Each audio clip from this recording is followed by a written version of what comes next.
तो Takemichi past में वापस जाता है एंड हम देखते हैं कि ताकेमिची हैकाई के साथ है और जैसे ही वो शिबा हाउस होल्ड की तरफ जा रहे होते हैं युजुआ को लगता है कि उनके साथ कुछ बुरा होने वाला है क्योंकि उनका बड़ा भाई घर वापस आ रहा है। ऑल ऑफ अ सडन काफी सारे ब्लैक ड्रैगन्स के मेंबर्स आ जाते हैं एंड तभी युजुआ ताकेमिची को हिना के साथ जाने के लिए बोलती है और जैसे ही वो जाने वाले होते हैं ताइजू अचानक से उनके पीछे अपीयर होता है और बुरी तरह से ताकेमिची को मारना शुरू कर देता है। मारने के बाद ताइजू पूछता है कि ताकेमिची कौन है और उसे पता लगता है कि ताकेमिची फर्स्ट डिवीजन कैप्टन है टोमन का।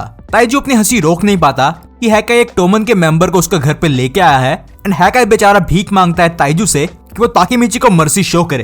ताकेमिची नोटिस करता है कि हैकाई की मेंटालिटी पूरी तरह से चेंज हो चुकी है उसकी ब्रदर के प्रेजेंस में। ताइजू हैकाई को कहता है कि उनका रिलेशनशिप एज ब्रदर ज्यादा प्रायोरिटी लेता है over the relation with in Toman and जैसे युजुआ ताइजू को कन्फ्रंट करती है ये कह के कि हैकाई को कॉर्नर मत करो, ताइजू उस पे एक पंच लैंड कर देता है एंड ब्लेम करता है उसके लैक ऑफ डिसिप्लिन टुवर्ड्स हैकाई और उसे वार्न करता है कि उससे तो वो बाद में डील करेगा। एंड अपने ब्रदर को रोकने के लिए हैकाई मजबूर हो जाता है ये कहने के लिए कि वो टोमन को छोड़ देगा एंड ज्वाइन कर लेगा ब्लैक ड्रैगन्स को। जब ताकेमिची अनकॉन्शियसनेस से बाहर आता है तो हैकाई ने उसको कैरी किया हुआ था एंड हिना उसके साइड में थी। वो माफी मांगता है हैकाई से कि उसने उसको मजबूर किया टोमन को छोड़ने के लिए, बट हैकाई ये कहता है कि उसने पहले ये डिसाइड कर लिया था। सडनली ताकेमिची को हैकाई की बातें याद आती हैं जो फ्यूचर काजुटोरा ने उसे कही थी कि कैसे वो अपने बड़े भाई को मार देगा पैसों के लिए और उसके बाद खुद कमांड करेगा ब्लैक ड्रैगन्स को। बेड पे लेटा हुआ ताकेमिची सभी सिचुएशंस को अरेंज करता है कि आगे क्या होने वाला है, कि हैकाई ताइजू को मार देगा और टोमन को मर्ज कर देगा ब्लैक ड्रैगन के साथ, रिजल्टिंग इन बैड फ्यूचर जो कि उसने देखा।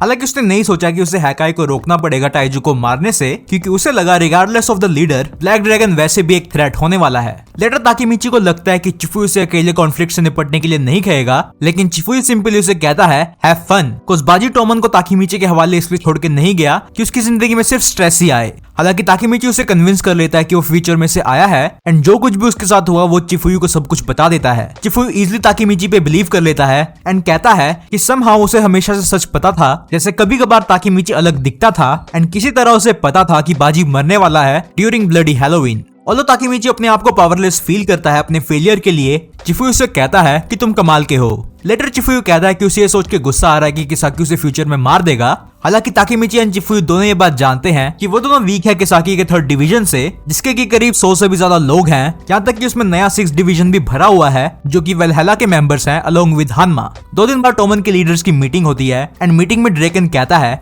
कि ताइजू का अटैक ताकेमिची पे डिक्लेरेशन ऑफ वार है बाय ब्लैक ड्रैगन्स। हैकाई ग्रुप को बताता है कि उसे सजा मिलनी चाहिए उसके ब्रदर के एक्शन के लिए एंड वो रिक्वेस्ट करता है टोमन को छोड़ने का। ताकेमिची सोच ही रहा होता है कि उसे क्या करना चाहिए, तभी ड्रेकन माइकी से पूछता है कि उसका डिसीजन क्या है। रिप्लाइंग दिस, माइकी फैसला मित्सुया पे छोड़ता है फॉर ऑब्वियस रीजन कि हैकाई मित्सुया के डिवीजन में आता है। एज ताकेमिची विटनेसेस एक और failure to change the future, Mitsuya Hakkai को कहता है कि वो उसे टोमन को छोड़ने नहीं देगा एंड वो बात करना चाहता है ताइजू से। हालांकि हैकाई इसके खिलाफ था, बट मित्सुया हैकाई को रिएश्योर करता है ये कह के कि उसे इस तरह के इश्यू अकेले हैंडल करना पसंद है।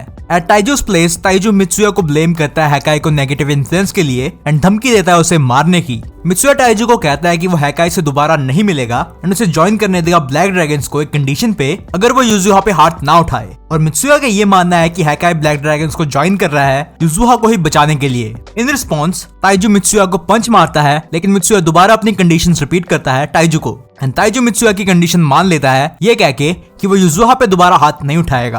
ताकेमिची एंड चिफुई आपस में बात करते हैं कि वो फेल हो गए एंड रोक नहीं पाए हैकाई को टोमन छोड़ने से।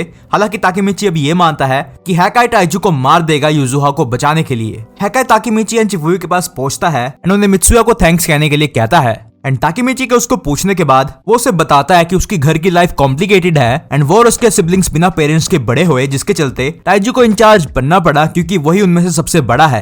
हैकाई कहता है कि उसने अपनी फैमिली को प्रोटेक्ट करने की कसम खाई है जब मित्सुया ने बताया कि वायलेंस का यूज करना चाहिए दूसरों को बचाने के लिए एंड तब से वो अपनी बहन के लिए मार खा रहा है। वो उन्हें एग्रीमेंट के बारे में बताता है जो मित्सुया ने ताइजू से किया है एंड कैसे ताइजू को फर्क नहीं पड़ता इस एग्रीमेंट से एंड वो वैसे भी उसे मारेगा।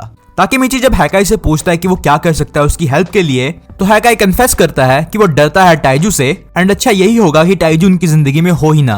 वो टोमन को एक बुरा नाम नहीं देना चाहता, इसलिए उसने टोमन को छोड़ दिया ताकि वो मार सके ताइजू को। And as he was about to leave, वो कहता है कि जो थोड़ा टाइम उसने टोमन के साथ बिताया वो काफी अच्छा था। ताकेमिची चिफुयो को कहता है कि हैकाई की सिचुएशन से गुस्सा दिला रही है कुछ उसके पास काफी कम ऑप्शंस हैं एंड दोनों फिर फैसला करते हैं कि वो हर हाल में ब्लैक ड्रैगन्स को हराएंगे। At the cafe Takemichi and Chifuyu दूसरे कैप्टन्स को बताते हैं अपने thoughts to fight Black Dragons. हालांकि ड्रेकन, स्माइली एंड मूचो ने साफ मना कर देते हैं, सेइंग ये मित्सुया के एग्रीमेंट को तोड़ देगा और उसकी रेपुटेशन भी खराब हो जाएगी। ताकेमिची डिसाइड करता है कि वो और चिफुयो खुद ही इस मामले को सुलझाएंगे, लेकिन सडनली किसाकी उनकी मदद के लिए तैयार हो जाता है। वो कहता है कि उनके पास कोई चारा नहीं है क्योंकि ब्लैक ड्रैगन्स उन्हें इजीली ओवरपावर कर देगा बिना दूसरे डिवीजन की सपोर्ट के। एंड वो कहता है कि वो ब्लैक ड्रैगन्स को रोकना चाहता है ज्यादा पावर हासिल करने से। चिफुयो को गुस्सा आ जाता है किसाकी पे as he show disrespect to Mikey and वो ग्लास श्राड किसाकी के गर्दन पे रख देता है, सेइंग तुम्हें ज्यादा सुपीरियर बनने की जरूरत नहीं है। इन रिस्पॉन्स हानमा ताकेमिची के गर्दन पे चाकू रख देता है, चिफुयो को याद दिलाते हुए कि आपस में लड़ना सख्त मना है। चिफुयो को कन्विंस करने के लिए किसाकी रिवील करता है कि उसके पास एक मोल है ब्लैक ड्रैगन्स में एंड वो 100,000 येन जासूस को देता है जिसे कि डर लग रहा था पकड़े जाने का, जिससे कि किसाकी यकीन दिलाता है कि किसी को भी पता नहीं चलेगा। एंड जैसे ही वो उन्हें बताने वाला होता है, कोको उसे रंगे हाथ पकड़ लेता है, सेइंग कि उसे एक चूहे की स्मेल आ रही है। ऑल्दो 100,000 येन टेबल पे पड़े देख के कोको उनसे कहता है कि वो उन्हें बताएगा जो कुछ भी वो जानना चाहते हैं अगर ये पैसे वो उसे दे दे तो। साकी फिर उससे पूछता है कि ताइजू कब अकेला होता है, जिसपे कि कोको उन्हें बताता है कि ताइजू कभी भी अकेला नहीं होता। 5 सोल्जर्स हमेशा उसके आसपास रहते हैं उसको गार्ड करने के लिए, बस एक दिन छोड़ के, वो है क्रिसमस डे। ताकेमिची कोको से पूछता है कि वो क्यों ताइजू को बिट्रे कर रहा है, जिसपे कि कोको कहता है कि उसे स्ट्रॉन्ग गाइज पसंद है। किसाकी ताकेमिची को बताता है कि उसने कोको से ये सवाल ही क्यों पूछा। ऐसा नहीं है कि वो ताइजू को मारना चाहता है, उसने ये इसलिए पूछा क्योंकि हैकाई उसी दिन ताइजू को मारेगा एंड वो ये कल तक जानना चाहता है कि ताकेमिची उसके साथ काम करेगा या नहीं। चिफुयो किसाकी के साथ काम करने के सख्त खिलाफ था अपनी नफरत के चलते। हालांकि ताकेमिची को ये लगा कि किसाकी के साथ काम करके उसको मौका मिल जाएगा उसके बारे में इंफॉर्मेशन इकट्ठा करने के लिए एंड दोनों ताकेमिची एंड चिफुयो राजी हो जाते हैं उसके साथ काम करने के लिए क्योंकि उनके गोल सेम थे। हालांकि वो एक दूसरे से नफरत करते हैं। ताकेमिची जब घर जा रहा होता है तो उसकी मुलाकात एक आदमी से होती है जो अपने आप को नाओटो और हिना का फादर बताता है, मसाटो ताचिबाना। दोनों फिर एक रेस्टोरेंट में पहुंचते हैं टू हैव अ कॉन्वर्सेशन, जहाँ पे मसाटो ताकेमिची को कहता है कि उसकी वाइफ ने उसको ताकेमिची के बारे में काफी कुछ बताया है, जैसे कि वो और हिना डेट कर रहे हैं। ताकेमिची को देख के साफ लग रहा था कि वो हिना के फादर के सामने घबराया हुआ है, लेकिन मसाटो उसे कहता है कि घबराने की कोई भी बात नहीं है। अभी तक नाओटो अपने फादर के काम से नफरत करता था क्योंकि वो उन्हें अलग कर रही थी, लेकिन अब वो खुद एक पुलिस ऑफिसर बनना चाहता है एंड ये सब कुछ हुआ है ताकेमिची की वजह से। वो ताकेमिची को शुक्रिया कहता है और उससे एक फेवर मांगता है। And as Masato leaves, Takemichi अकेला बैठ के उस फेवर के बारे में सोच रहा था जो कि मसाटो ने उससे मांगा है। मसाटो चाहता है कि ताकेमिची और हिना ब्रेकअप कर ले क्योंकि ताकेमिची एक डिलिंक्वेंट है। On the day of Christmas Eve Takemichi late हो जाता है और उसने चिफुयो को बताया था कि उसे एक छोटा सा काम है एंड ये कह के वो हिना से मिलने जाता है उमाशिटा पार्क में। वो हिना से कहता है कि उसे ब्रेकअप करना है, सेइंग कि उसे अब एक दूसरी लड़की मिल गई है एंड वो उससे अब प्यार नहीं करता। हियरिंग दिस, हिना जोर से ताकेमिची को मुक्का मार देती है और बोलती है कि तुम पागल हो। ताकेमिची जो कि जमीन पे पड़ा हुआ था अपने आप को समझाता है कि उसने सही फैसला किया और ये शायद हिना को बचा सकती है किसाकी के वायलेंस से। आफ्टर दिस ताकेमिची कैफे में पहुंचता है जहाँ पे हानमा, किसाकी एंड चिफुयो उसका वेट कर रहे थे and making fun of him. Hanma उससे पूछता है कि तुम्हारे फेस पे क्या हुआ, तुम पहले से भी बदसूरत लग रहे हो। वहीं किसाकी कल के लिए उन्हें प्लान बताता है। As according to him, हैकाई टाइजू पे चर्च में हमला करेगा तो वो टाइजू का चैपल में इंतजार करेंगे और ताकेमिची हैकाई को बातों में उलझा के रखेगा सो दैट बाकी का ग्रुप टाइजू को हरा के बाहर ला सके। हालांकि चिफुयो को नहीं पता था कि ताकेमिची ने इस मीटिंग से पहले क्या किया। वो उससे कहता है वो कल के लिए अपने गुस्से को यूज करे खुद को मोटिवेट करने के लिए। ऑन द क्रिसमस डे हैकाई अपनी ब्लैक ड्रैगन की यूनिफॉर्म डालता है और प्रॉमिस करता है कि वो सब कुछ सेटल कर देगा। मीनवाइल टाइजू कुछ टाइम के लिए ब्लैक ड्रैगन की कमांड इनुपी और कोको को सौंप देता है सो दैट वो अपने एनुअल क्रिसमस रिचुअल को पूरा कर सके, जहां वो अकेले ही चर्च में जाता है। चिफुयो ताकेमिची के पास पहुंचता है और सर झुका के उसे बताता है कि कैसे बाजी ने उसकी जिंदगी बदल दी। वही ताकेमिची भी प्रॉमिस करता है कि वो बाजी की लेगेसी को कैरी करेगा by facing obstacles head on, जैसे कि बाजी क्या करता था। चारों को इकट्ठे होने के बाद वो चर्च की तरफ बढ़ते हैं and while heading there Takemichi को याद आता है कि उन्हें ये फाइट अकेले ही लड़नी होगी बिना टोमन पे डिपेंड हुए। चर्च में एंट्री करने से पहले चिफुयो ताकेमिची को रियोश्योर करता है कि हैकाई को बातों में उलझाए रखना सबसे मेन पार्ट है इस प्लान का। एंड चर्च में एंटर होने के बाद उसे हैकाई मिलता है जो कि अल्टर के सामने खड़ा था एंड वो उसे आवाज देता है। पीछे मुड़ के देखने के बाद हैकाई ताकेमिची से पूछता है कि वो यहाँ पे क्या कर रहा है, जिसपे कि ताकेमिची रिप्लाई करते हुए कहता है वो उसे रोकने आया है ताकि वो ताइजू को ना मार सके। तभी वहां से ताइजू चर्च में एंटर हो जाता है प्रेयर बोलते हुए एंड ताकेमिची सोच में पड़ जाता है कि किसाकी और बाकियों के साथ क्या हुआ जो कि ताइजू को रोकने वाले थे। टोमन का मेंबर वहां पे देख के ताइजू इरिटेट हो जाता है क्योंकि उसे चर्च में वायलेंस नहीं चाहिए था एंड जैसे ही वो ये कहता है हैकाई हाथ में चाकू लिए चिल्लाते हुए ताइजू की तरफ बढ़ता है। चर्च के किसी एक रूम में हानमा चिफुई को बांध देता है, रिमार्किंग हिम कि वो अच्छा लड़ा। वहीं किसाकी उसे देख रहा था। मीनवाइल ताइजू आसानी से हैकाई का अटैक रोक लेता है एंड उसे गर्दन से उठा के कहता है कि वो बस टफ होने का दिखावा करता है एंड अगर वो उसको मारना ही चाहता था तो उसे चुपके से पीछे से वार करना चाहिए था, ना कि इस तरह चिल्लाना। एंड वो ताने देते हुए हैकाई को कहता है कि वो पीठ पीछे वार कर सकता था। अपनी आधी पावर यूज करके ताइजू ताकेमीची पे पंच लैंड कर देता है, जो कि लिटरली उसे अनकॉन्शियस कर देती है। एंड वो कॉन्शियसनेस गेन करने की कोशिश कर ही रहा था, लेकिन डर जाता है ताइजू की पावर देख के एंड उसे यकीन भी हो जाता है कि वो मर भी सकता है। मीनवाइल ताइजू हैकाई को डराता है एंड हैकाई कुछ भी नहीं कर पाता डर के मारे। एंड ताइजू रिवील करता है कि वो ताकेमीची को मार देगा एज ही स्ट्रैंगल्स हिम।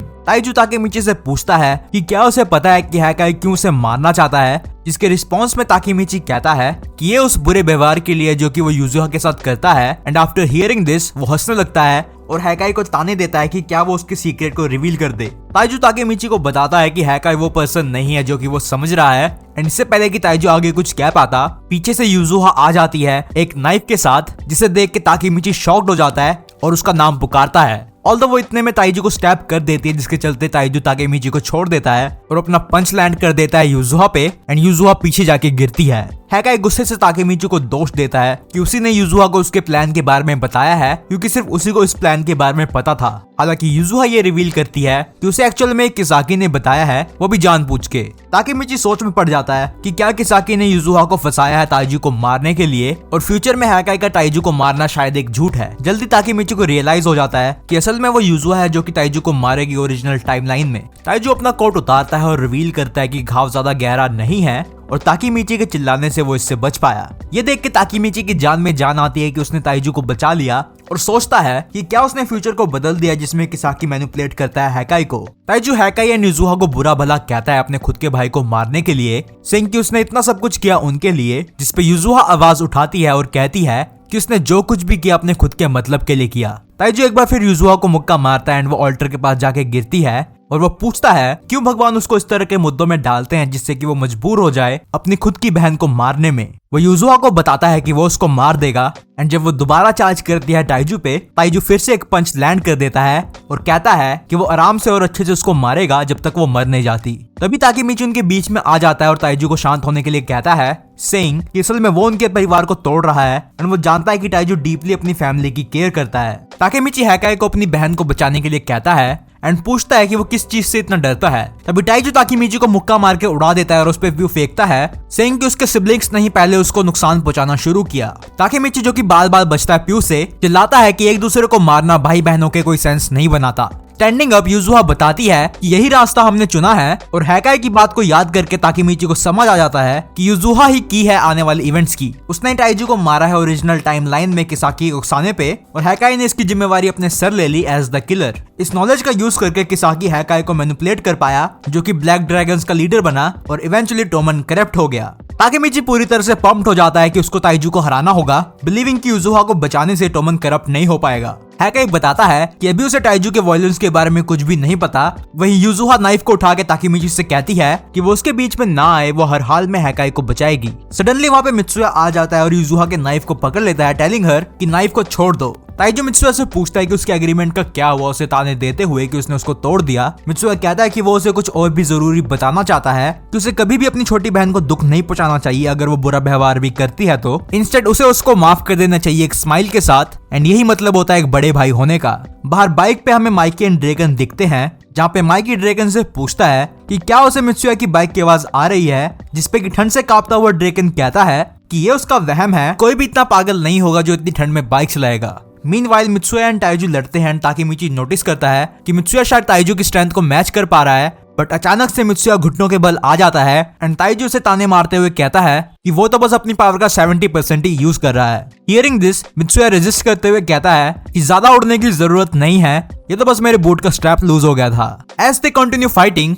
हैकाई मित्सुया को पॉइंटलेस लड़ाई लड़ने से मना करता है क्योंकि उसके हिसाब से मित्सुया ताइजू की स्ट्रेंथ से नहीं जीत सकता। इनुपी तभी मित्सुया के पीछे से अपीयर होता है और उसके सिर पे पाइप से वार कर देता है, जिससे मित्सुया अनकॉन्शियस होकर जमीन पे गिर जाता है। हैकाई चिल्लाते हुए मित्सुया की तरफ बढ़ता है और कोको की एंट्री होती है, जो कि ग्रुप से पूछता है कि क्या उसकी इन्फॉर्मेशन वर्थ थी 100,000 यन की। हैकाई अब और भी डर चुका था मित्सुया को इस तरह जमीन पे पड़े हुए देख। एंड चिफुई और ताकेमिची तैयार हो जाते हैं ताइजू, कोको एंड इनुपी से लड़ने के लिए। जैसे ही वो दोनों चार्ज करने लगते हैं, मित्सुया खड़ा हो जाता है, उन्हें शांत रहने को कहता है क्योंकि वो ठीक है, हालांकि अभी भी उस पर अटैक का इफेक्ट दिख रहा था। मित्सुया समझ आता है कि उनके जीतने के चांसेस बहुत ज्यादा कम है, as Taiju, Koko and Inupi all are strong, और वो और चिफुई तो पहले ही थक चुके हैं एंड अब बस ताकेमिची ही लड़ने लायक है। मित्सुया कहता है कि अगर वो हारे तो युजुहा मर भी सकती है।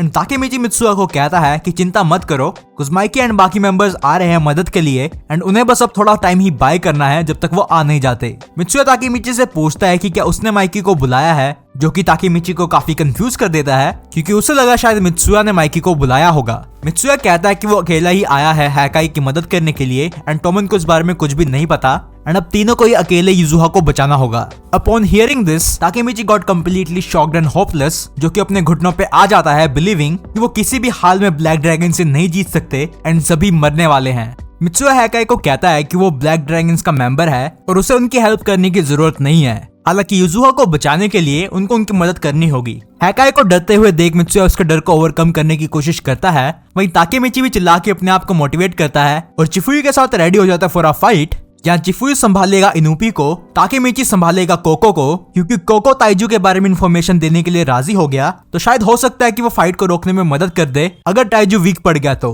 चिफुई जो पहले ही हानमा के साथ फाइट करके थक गया था और ताकेमिची जिसके पास लिमिटिंग फाइटिंग स्किल्स हैं, वो इनुपी एंड कोको को रोकने में कामयाब हो रहे थे, बट उनकी भी एक लिमिट थी एंड ताकेमिची कहता है कि वो उन्हें ज्यादा देर तक रोक नहीं पाएंगे। कोको नोटिस करता है कि ये लोग बस टाइम ही बाय कर रहे हैं जब तक मित्सुया ताइजू को हरा नहीं देता एंड जैसे ही मित्सुया ताइजू की तरफ बढ़ता है, ताइजू हंसने लगता है। मित्सुया पीछे मुड़ के देखता है तो उसे पता लगता है कि हैकाई तो अपनी जगह से हिला ही नहीं एंड कांपता हुआ हैकाई फिर माफी मांगता है मित्सुया से for his lack of resolve. Taiju Mitsuya से पूछता है कि तुमने क्या एक्सपेक्ट किया था हैकाई जैसे बंदे से, और वो मित्सुया पे एक पंच लैंड कर देता है। तभी ताकेमिची को भी कोको से नी अटैक पड़ जाता है और चिफुई भी गिर जाता है जमीन पे। अपना नाइफ उठा के आखिरकार हैकाई ताइजू की तरफ बढ़ता है उसको मारने के लिए, लेकिन ताकेमिची जो कि कोको के अटैक से पूरी तरह से रिकवर नहीं हुआ था, उनके बीच में आ जाता है और हैकाई का ब्लेड पकड़ लेता है। ताकेमिची उसे बताता है कि वो अपने आप को कभी भी माफ नहीं कर पाएगा अगर वो इस राह पे चला तो, क्योंकि किसी की जान लेना कोई तरीका नहीं है उनसे वापस लड़ने का एंड वो उसे बताएगा कि वापस लड़ना किसे कहते हैं।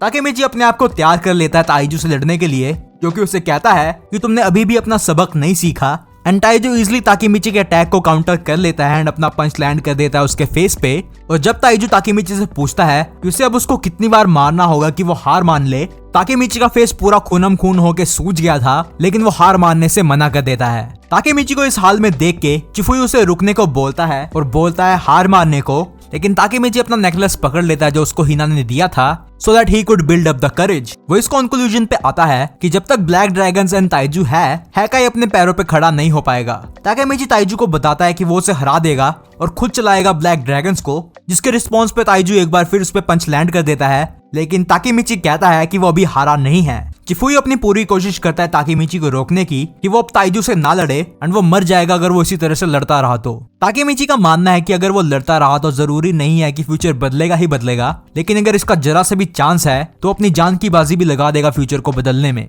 तभी वो और ताइजू आपस में ब्लो एक्सचेंज करते हैं और ताकेमिची पीछे जाके गिरता है। वही ताइजू बताता है कि ताकेमिची के पंच से उसे खरोच भी नहीं आई। हालांकि शौक के हमारे ताइजू अपने घुटनों पे आ जाता है। वहीं ताकेमिची वापस खड़ा हो गया थोड़ा सा लड़खड़ाते हुए।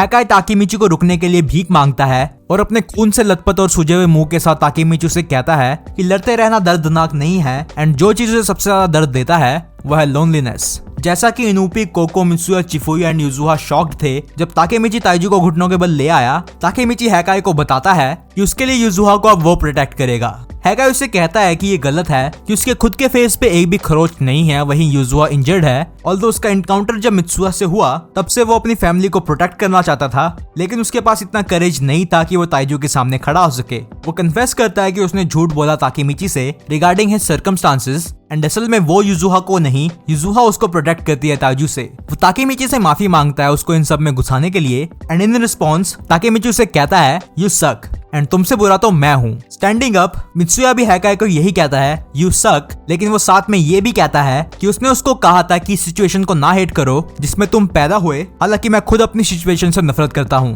ताकेमिची कहता है कि उसकी असली फैमिली उसको कभी भी अबैंडन नहीं करेगी एक झूठ के पीछे, एंड यही बात टोमन को टोमन बनाती है। एट लास्ट हैकाई अपने फियर को ओवरकम करता है, सेइंग वो ताइजू को हराएगा in order to protect his family. Chifuyu observe करता है कि हैकाई अब पहले वाला हैकाई नहीं रहा, वो अब ताइजू को जान से नहीं मारना चाहता बल्कि उसे हराना चाहता है। चिफुयू ताकेमिची को बताता है कि अब फ्यूचर जरूर बदलेगा। वहीं मीनवाइल ताइजू पूछता है कि क्यों भगवान उसे बार बार मजबूर कर रहे हैं अपनी ही फैमिली को मारने के लिए। ताइजू अपने पंच से हैकाई को जमीन पे नॉक कर देता है और चिफुयू ताकेमिची एंड मित्सुया से कहता है कि उन्हें भी मरना होगा। ब्लैक ड्रैगन्स के 100 मेंबर्स बाहर उनका रास्ता रोकने के लिए खड़े हैं और खिड़की से बाहर देख चिफुयू इस बात को कंफर्म करता है। हालांकि ताकेमिची चिफुयू से कहता है कि उनका भागने का कोई भी इरादा नहीं है और फ्यूचर भी चेंज नहीं होगा जब तक वो ताइजू एंड ब्लैक ड्रैगन्स को हरा नहीं देते। दूसरों को हैकाई के लिए लड़ते हुए देख युजुहा रियलाइज करती है कि अब वो अकेली नहीं है। चिफुयू जो इनुपी से लड़ रहा था जमीन पे गिर जाता है अपनी जख्मी टांग लेके, वही मित्सुया भी घुटनों पे आ जाता है जो कि कोको से लड़ रहा था, एंड ताकेमिची भी थक चुका था। ताइजू हैकाई को कहता है कि तुम पागल हो और तुम सब कुछ खो दोगे। वहीं हैकाई उसे चुप रहने को कहता है और बोलता है अपना सबक नर्क में सीखना। तभी हैकाई को लगता है कि शायद उसे चीजें सुनाई दे रही हैं, हालांकि वो कोई वहम नहीं था। ये एक्चुअल में माइकी की बाइक CB250T की आवाज थी जो कि दूर से उनकी तरफ आ रही थी। जैसे ही ताइजू, इनुपी एंड कोको को पता चलता है कि माइकी यहाँ पे आ रहा है, ताकेमिची को राहत मिलती है कि वो ब्लैक ड्रैगन्स को हरा सकते हैं। माइकी चर्च में एंटर होता है और सभी को मैरी क्रिसमस विश करता है एक स्माइल के साथ और पूछता है कि वो लोग यहाँ पे क्या कर रहे हैं। वो कहता है कि उसके बड़े भाई ने मित्सुया की इम्पल्स को सुना और उससे बाजी ने कहा कि सिर्फ मित्सुया की बाइक ही इतनी अच्छी साउंड करती है और बाजी एंड शिनिचिरो उसे यहाँ ले आए चर्च में। एंड माइकी की ये बात ताकेमिची एंड मित्सुया को कंफ्यूजन में डाल देती है क्योंकि बाजी एंड शिनिचिरो तो मर चुके थे। जब ताइजू माइकी की तरफ बढ़ता है तो माइकी उससे पूछता है कि क्यों वो उसके रास्ते में खड़ा है, वो तो बस अपने दोस्तों के साथ राइड पे जाना चाहता है। हालांकि ताइजू उस पे अपना पंच लैंड कर देता है, नॉकिंग हिम अनकॉन्शियस, और चर्च की बेल बजते ही ताइजू अपनी विक्ट्री डिक्लेयर करता है against so called invincible Mikey. इस बात से गुस्सा मित्सुया सीधा बढ़ता है ताइजू की तरफ, बट तभी माइकी ताइजू के पीछे से खड़ा होता है विच एब्सोल्युटली शॉक्ड ताइजू, सिंग प्रेयर टाइम अब खत्म हुई। ताइजू माइकी को बताता है कि ये उसका अभी तक का सबसे बेस्ट पंच था जो उसने लैंड किया माइकी पे। वही मित्सुया एंड ताकेमिची अभी भी परेशान थे माइकी को लेके, एज ही रेफरेंस शिनिचिरो एंड बाजी, जैसे कि वो अभी जिंदा हो। ताकेमिची सोच ही रहा होता है कि क्या माइकी हार जाएगा। वही माइकी बताता है कि ये पंच उसने खाया ताइजू से क्योंकि वो अपने आप को पनिश कर रहा था, एंड इससे पहले कि आगे कुछ हो पाता ताइजू जमीन पे गिरा हुआ था अनकॉन्शियस माइकी के पैरों में। ये देख के सभी शॉक्ड हो जाते हैं कि माइकी के एक ही किक ने ताइजू को अनकॉन्शियस कर दिया है। माइकी कहता है कि उसने डिसाइड किया है कि वो बाजी एंड शिनिचिरो के साथ हर साल क्रिसमस पे राइडिंग पे जाएगा, और ताकेमिची को फिक्र हो रही थी माइकी के मेंटल स्टेट की। हालांकि तभी माइकी बाजी का अमोमोरी चाम निकालता है और एक्सप्लेन करता है कि वो जब भी अपनी भाई की बाइक राइड करता है बाजी के चाम के साथ, उसे ऐसा लगता है कि वो अभी भी उसके साथ हैं। ये सुनकर ताकेमिची को यकीन हो जाता है कि माइकी बुरा नहीं बनेगा। माइकी तैयार होता है चर्च से निकलने के लिए और सभी को राइड पे चलने के लिए कहता है, लेकिन ताइजू ने रोकने की कोशिश करता है बाय ऑर्डरिंग कोको कि वो ब्लैक ड्रैगन्स के मेंबर्स को अंदर ले आए और वो किसी से भी हार नहीं सकता। ताइजू घिसड़ते घिसड़ते चर्च के बाहर पहुंचता है जहां उसकी मुलाकात ड्रैगन से होती है जो कि अकेला बैठा हुआ था सभी ब्लैक ड्रैगन्स के मेंबर्स को मार के। इस बात से अंदर अभी सभी बेखबर थे एंड वो तैयार होते हैं उन सभी 100 ब्लैक ड्रैगन के मेंबर से लड़ने के लिए। लेकिन तभी ड्रैगन अंदर आता है ये पूछते हुए कि तुम सब इतने टेंस क्यों हो। वो माइकी को इन्फॉर्म करता है कि उसने बाहर सभी को हरा दिया है एंड इस पॉइंट पे ताइजू अपने लड़ने की विल खो चुका था एंड टोमन जीत चुकी थी अगेंस्ट ब्लैक ड्रैगन्स। ताकेमिची राहत में रोता है जब वो रियलाइज करता है कि सभी बच निकले एंड चिफुयू को बताता है कि उसका मिशन कंप्लीट हो चुका है। एंड जैसे ही वो थक के गिर जाता है हर कोई एग्री करता है कि ताकेमिची ने जो रोल प्ले किया वो सबसे इम्पोर्टेंट था। जाने से पहले हैकाई एंड युजुहा ताइजू से मिलते हैं और हैकाई ताइजू से पूछता है कि पहली बार हार के कैसा लग रहा है। वो ताइजू को बताता है कि तुम स्ट्रांग हो और जल्दी रिकवर हो जाओगे, लेकिन वो और युजुहा अब कभी भी उसकी वायलेंस के खिलाफ हार नहीं मानेंगे। वेल इसके बाद ताकेमिची हिना से पैचअप कर लेता है और किसाकी एंड हानमा को निकाल दिया जाता है टोमन से एंड ब्लैक ड्रैगन्स आ जाता है ताकेमिची के अंडर। माइकी ताकेमिची को बाइक गिफ्ट करता है और सब कुछ सही जा रहा था until Takemichi arrived in future जहाँ पे स्टोरी कुछ और ही थी। तो ये थी टोक्यो रिवेंजर्स की सीजन 2 की explanation and to be honest मैंने काफी कुछ इसमें मिस किया है बिकॉज अगर मैं सब कुछ इसी वीडियो में बता देता तो वीडियो काफी लंबी हो जाती एंड मोस्ट प्रोबेबली तुम बोर भी हो जाते। सो मेक श्योर तुम मांगा पढ़ो या फिर एनीमे देखो ताकि तुम्हें सब कुछ प्रॉपर्ली समझ आए। मैंने ये वीडियो बनाई सो दैट मैं तुम्हें एक मोटा मोटा एक्सप्लेन कर सकूं कि सीजन 2 में हुआ क्या, और अगर तुम्हें वीडियो जरा से भी उस लाइक लगे तो प्लीज वीडियो को लाइक कर देना, चैनल पे नए हो तो सब्सक्राइब कर लेना। मिलते हैं एक नई वीडियो के साथ, तब तक के लिए सावनारा।